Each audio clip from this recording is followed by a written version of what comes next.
Sa number 8, may 26,000 ka mga kasapatan na lakip na diri mga hinuptanan ang report nga nagmalasakit bangud sa paglupok sang bulkan.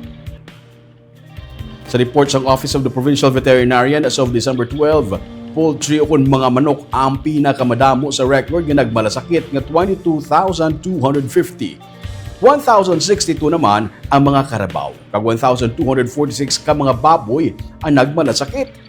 May nagmalasakit man nga baka 183, kanding 603, mga pato 320. May mga hinuptanan man nga mga ido kag kuring nga nagmalasakit 342. Suro sa kay Dr. Placida Alemana, ini sila ang nakitaan sa respiratory kag digestive diseases. Ang iba nag-angkon sa pilas sa ilang mga panit o kung may mga rashes. May ara man sang foot o kung naghubag sa o kung foot rot o kung hubag sa tiil o kung ang pagkapiang. Ang iban sining kasapatan suro sa kay Alemana ang nagaubo, sipon, lupot kag hapo kag ang iban naka-recover na. Nagmobilize na sa 105 ka mga para veterinarians sa pag-assess ng damage. Paragod man ang pagpadala sa bulig kaangay sang molasses bilang nutritional support sa apektado nga mga kasapatan.